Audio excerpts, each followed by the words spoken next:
Alright, today's video we're going to be addressing a strategy for increasing your volume on Jupiter to potentially farm the airdrop. The first thing that you're going to want to do is you're going to want to get 10k volume on their swap feature. Swap feature is just essentially swapping one asset for another. So for example, if you had $100 in USDC and you converted it to Sol and then back to USDC, back to Sol, you would pay around $12 in fees. So you would have to do 100 transactions, maybe 105 transactions, and you're going to pay $12 to get 10k volume on their swap feature. Their limit order feature, so this feature is where you buy one asset at a set rate. So you can buy Solana at whichever rate you want here. So you could put in $100, and then if Solana should retrace back to $100, your position would be filled. So this you could treat this the same as the swap feature. Essentially, you could buy it for 102 and then sell it, keep buying, selling, and then this fee is going to be 0.1%. So again, if you do $100, you're going to have to do 100 transactions to get 10k volume, and then this is going to cost you $10 in fees.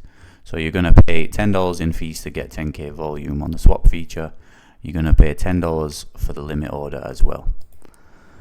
The DCA feature, so dollar cost averaging, is where you can allocate one asset to buy another asset in a time interval of your choosing.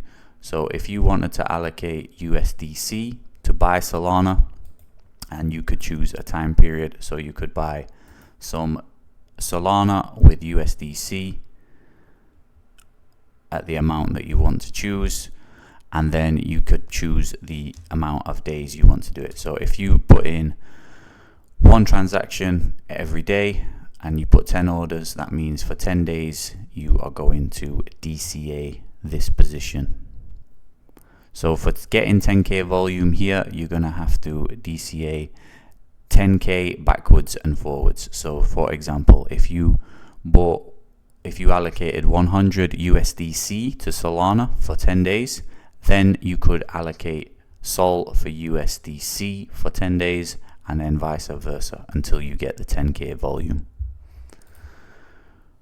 Bridging is probably one of the most expensive things that you can do to increase your volume. So right now the gas fees are medium. So this is going to cost you around 70 cents if you want to send $100 from the Ethereum network to Solana. So you can choose a cheaper one. So if you choose Arbitrum, you're only going to be paying around 29 cents.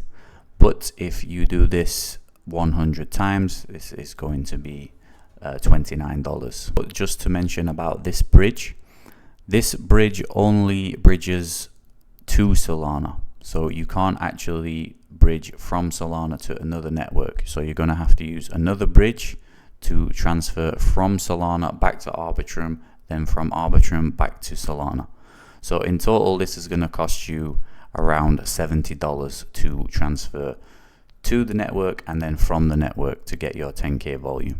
So the bridge is going to be your most expensive and is going to cost you around $70 to get 10k volume. The last one is Perpetuals. So this is longing and shorting.